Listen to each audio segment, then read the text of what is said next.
Lunes 3 de enero de 2022. Tres mensajes del Evangelio de hoy, tomado del Evangelio de San Mateo, capítulo 4, versículos del 12 al 17 y versículos del 23 al 25. En aquel tiempo, al enterarse Jesús de que habían arrestado a Juan, se retiró a Galilea. Dejando Nazaret, se estableció en Cafarnaún, junto al mar, en el territorio de Zabulón y Neftalí, para que se cumpliera lo dicho por medio del profeta Isaías. Tierra de Zabulón y tierra de Neftalí, camino del mar, al otro lado del Jordán, Galilea de los gentiles. El pueblo que habitaba en tinieblas vio una luz grande. A los que habitaban en tierra y sombras de muerte, una luz les brilló. Desde entonces comenzó Jesús a predicar diciendo: «Conviértanse, porque está cerca el reino de los cielos». Jesús recorría toda Galilea enseñando en sus sinagogas, proclamando el evangelio del reino y curando toda enfermedad y toda dolencia en el pueblo. Su fama se extendió por toda Siria y le traían todos los enfermos aquejados de toda clase de enfermedades y dolores, endemoniados, lunáticos y paralíticos, y él los curó. Y lo seguían multitudes venidas de Galilea, Decápolis, Jerusalén, Judea y Transjordania. Palabra del Señor. Gloria a ti, Señor Jesús. Querida familia, el Evangelio comienza en este año mostrándonos el itinerario apostólico de Jesús que sucede justo después del arresto de San Juan Bautista. Es curioso porque estamos en el capítulo 4 del Evangelio de San Mateo y solamente hasta el capítulo 14 San Mateo nos contará cómo fue que arrestaron a Juan Bautista. No obstante, el evangelista nos cuenta esto para explicarnos por qué Jesús desarrolló su ministerio público inicialmente en Galilea. Vamos a entenderlo un poco. Galilea se encuentra al norte de Israel, mientras que Judea se encuentra al sur de Israel. En Judea se encontraba algo así como el centro económico, político y religioso de Israel. Allí estaban las grandes escuelas rabínicas y por supuesto allí estaba el templo. En cambio, Galilea era vista con un cierto desprecio por los judíos de Judea, porque hacia el siglo 8 a.C., Galilea había sufrido innumerable cantidad de deportaciones y una especie de mistificación pagana. Es decir, gentiles arameos, itureos, fenicios, griegos, entre otros, habían ido a vivir allí y se habían mezclado con los judíos. Por esa razón se consideraba que los judíos de Galilea eran algo así como judíos inferiores. Por esa razón, hoy el Evangelio nos recuerda esa bellísima profecía del profeta Isaías en el capítulo 9, versículo 1, donde se dice precisamente que esta Galilea de gentiles que estaba en la oscuridad vio brillar una gran luz. Es que Cristo empezó su ministerio público precisamente allí. Vamos a meditar entonces tres mensajes de este Evangelio. Primero, sal de esas tinieblas. Segundo, conviértete. Tercero, Dios sana tu familia. Vamos con el primer punto. Sal de esas tinieblas. Amigos, entonces el Evangelio nos recuerda una profecía del profeta Isaías, que dice así: el pueblo que habitaba en tinieblas vio una luz grande. A los que habitaban en tierra y sombras de muerte, una luz les brilló. Amigos, ya explicamos a qué se debe esa profecía. Galilea era vista como pagana, porque los judíos allí se habían mezclado mucho con otros pueblos. Y familia, es muy bello ver que justo en ese contexto de una Galilea mistificada, de una Galilea gentil, es allí donde el Señor comienza su ministerio público. Con eso el Señor nos está diciendo que Él va primero a aquello que el mundo desecha, a aquello que los sabios y entendidos del mundo consideran poca cosa. Tal vez esa Galilea de los gentiles somos hoy nosotros, que nos encontramos en esas tinieblas. Debemos decir que la primera y más grave de todas las tinieblas es la tiniebla del pecado, pero de esto hablaremos en el segundo punto de esta meditación. Ahora quisiera centrarme en otras tinieblas interiores que muchos de nosotros podemos experimentar y hoy la palabra de Dios tiene algo que decirnos al respecto. Pensemos, por ejemplo, en la tiniebla de la soledad. Tal vez tú, querido amigo, estás rodeado de muchas personas y te sientes solo. Tal vez tú, querida amiga, tienes cientos de seguidores en redes sociales y sin embargo no tienes un solo amigo verdadero. Es increíble que en medio de la hiperconexión en que vivimos, frecuentemente experimentemos esa soledad. Y es que esto es así porque, como decían algunos grandes filósofos, el corazón tiene un vacío que solo Dios puede llenar, solo la presencia de Dios puede llenar esas soledades profundas, esas soledades que no pueden llenar ni las fiestas, ni los amigos, ni los posts en redes sociales. Por eso el Señor lo dijo en el Evangelio de San Mateo, capítulo 28, versículo 20. Yo les aseguro que estaré con ustedes siempre, hasta el fin del mundo. Óyeme bien, hoy el Señor quiere iluminar esa soledad que experimentas con su presencia gloriosa, con su presencia bendita. Él está a la distancia de una oración, está a la distancia de que te postres y le digas, Señor, lléname este profundo vacío que siento en mi corazón. O tal vez lo que podamos tener en nuestro corazón sea las tinieblas del estrés, las tinieblas de la depresión. Y por supuesto que no desconocemos que pueda haber factores psicológicos que nos afecten. Y cuando los hay, es siempre bueno recurrir a un profesional. Pero también debemos reconocer que en muchas ocasiones el estrés, la depresión, tienen sus raíces en una escasa o nula relación con nuestro Dios. Por eso hoy el Señor viene a iluminar esa tiniebla. Y nos viene muy bien recordar lo que dice el Salmo 34 en el versículo 18. El Señor está cerca de los quebrantados de corazón y salva a los de espíritu abatido. Óyeme, esta promesa es hoy para ti. El Señor viene a iluminarte con esta promesa. También puede que tengamos miedo y que esa sea nuestra tiniebla hoy. Por eso, hoy la palabra en el profeta Isaías, capítulo 41, versículo 10, nos recuerda otra bellísima promesa. Así que no temas, porque yo estoy contigo, dice el Señor.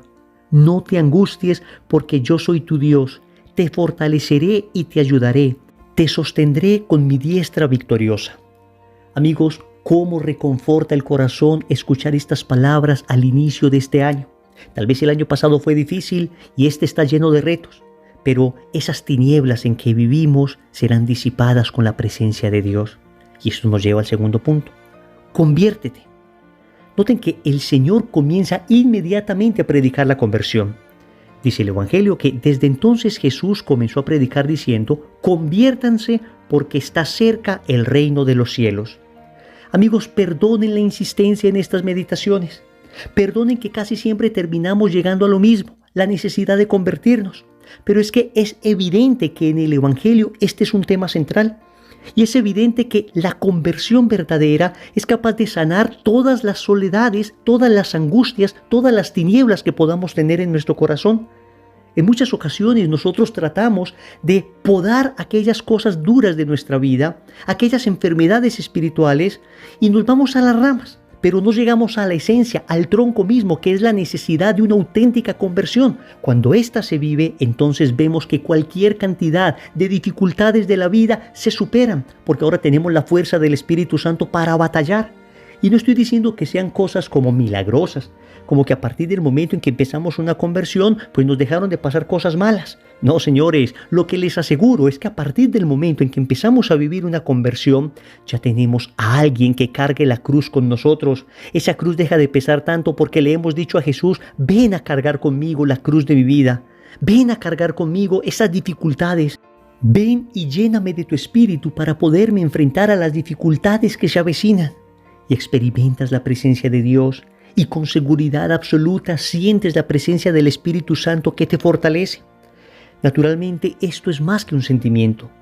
La conversión produce bellos sentimientos, pero es mucho más que un bello sentimiento, porque implica una transformación moral en nuestra vida.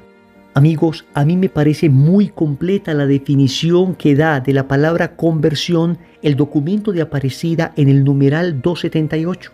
Y así dice: conversión es la respuesta inicial de quien ha escuchado al Señor con admiración, cree en Él por la acción del Espíritu, se decide a ser su amigo e ir tras Él cambiando su forma de pensar y de vivir, aceptando la cruz de Cristo, consciente de que morir al pecado es alcanzar la vida.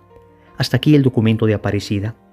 Y les digo que me parece una definición muy completa porque parte del encuentro personal con Cristo. Convertirse no es solamente cambiar ciertas conductas, es primero encontrarme con Jesús, sentirme amado y responder a ese amor. Y ahí sí, en la respuesta de ese amor debe haber un cambio ético, porque el apóstol San Juan en su primera carta, en el capítulo 2, versículos 3 y 4, nos advierte: vean cómo sabremos que lo conocemos, a Jesús, si cumplimos sus mandatos. Si alguien dice, yo lo conozco, pero no guarda sus mandatos, ese es un mentiroso y la verdad no está en él. ¡Qué tremendas palabras! Pero familia, no nos asustemos con esto, porque el Señor sabe que por nuestras propias fuerzas somos incapaces. El Señor sabe que si no es con la ayuda de su gracia, entonces esos cambios en nuestra vida no se obrarán. Y debemos reconocerlo con humildad. Debemos decirle, Señor, te conozco. Señor, me enamoro de ti. Señor, me encanta lo que dices. Pero Señor, por mis propias fuerzas soy incapaz de hacer esto que me estás pidiendo. Dame lo que me pides y pídeme lo que quieras. Que este sea el lema de este año. Dame lo que me pides y pídeme lo que quieras. Tú me pides esto, Señor, entonces dame la gracia de hacer esto que me estás pidiendo. Me pides más pureza, me pides mayor generosidad, me pides dejar este vocabulario sucio que manejo, me pides dejar la mentira. Señor, voy a hacer mi esfuerzo, pero tú concédeme la gracia, que mi débil esfuerzo, unido a tu gracia, será capaz de lograr aquello que me estás proponiendo. Dame lo que me pides y pídeme lo que quieras. Tercero, Dios sana tu familia. El Evangelio concluye diciendo que Jesús recorría toda la Galilea enseñando en sus sinagogas, proclamando el Evangelio del reino y curando toda enfermedad y toda dolencia en el pueblo. Queridos amigos, necesitamos que venga Jesús hoy a nuestra casa a sanar toda enfermedad y toda dolencia de nuestra familia. Tal vez tenemos familias enfermas y, a decir verdad, es posible que hayamos intentado todo para sanar esta familia y no lo hemos logrado. Porque falta que el médico de los médicos, el único que la puede curar desde la raíz, el único que la puede iluminar en medio de sus tinieblas, el único que puede venir con la fuerza del Espíritu Santo a cambiarla, falta que Él, Jesús, venga a ser el centro de nuestra familia. Queridos amigos, no es posible ser sanado si no seguimos lo que el médico nos indica. No es posible recibir la sanación si es que no cumplimos con la receta del médico. Y está clara la receta del médico divino en la palabra de Dios. ¿Cómo queremos que nuestra familia se sane, sea curada de toda enfermedad y de toda dolencia, si es que todavía no leemos la palabra de Dios en nuestro hogar? Si la palabra de Dios, que tiene la solución a todas nuestras enfermedades familiares, es relegada, postergada, ni siquiera la tenemos en el hogar, ni siquiera la leemos, ni siquiera la meditamos, ¿cómo es posible que vamos a encontrar sanación? Muy difícil, queridos amigos, muy difícil. Hoy el Señor nos está diciendo que debemos poner la palabra en el centro de nuestra familia. Palabra y Santo Rosario, dos elementos indispensables para vivir este año en armonía familiar, para sanar las discordias, para curar los odios, para sanar las rencillas que tenemos en nuestra casa. Créanme, solo la gracia de Dios lo puede hacer, pero para ello, palabra de Dios y Santo Rosario. Y si al principio nadie quiere escuchar la palabra de Dios, si al principio nadie quiere reunirse a orar el Santo Rosario, no te des por vencido. Empieza tú solo. En la sala de tu casa, empieza leyendo la palabra. Invita cordialmente a los tuyos. Empieza rezando el rosario. Invita cordialmente a los tuyos. Tal vez se te una hoy uno, mañana otro, pero hazlo con persistencia, y la misma gracia que trae la lectura de la palabra y la misma gracia que trae la oración del Santo Rosario será la que finalmente sanará ese hogar que tanto necesita de la acción de Dios. Y si tal vez no sabes qué decir de la palabra, pon un audio como este. Invita a toda tu familia a que escuchen 10 minutos, 12 minutos, 15 minutos en el día un audio como este. Y tal vez allí encuentren respuestas a las preguntas más profundas que tienen sus corazones. Oremos. Amado Señor, hoy nos presentamos ante ti, en medio de la profunda oscuridad en que vivimos. Queremos suplicar que ilumines esas oscuridades de nuestra alma, esas oscuridades de nuestra vida, esos miedos, esas angustias, ese estrés que mantenemos. Solo en ti encontramos las respuestas a las preguntas más íntimas de nuestro corazón. Y sabemos que para ello necesitamos empezar un proceso de conversión.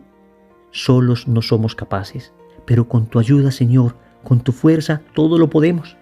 Ya lo decía el apóstol San Pablo, todo lo puedo en aquel que me fortalece. Todo lo puedo en ti, en quien recibo gracia y fortaleza.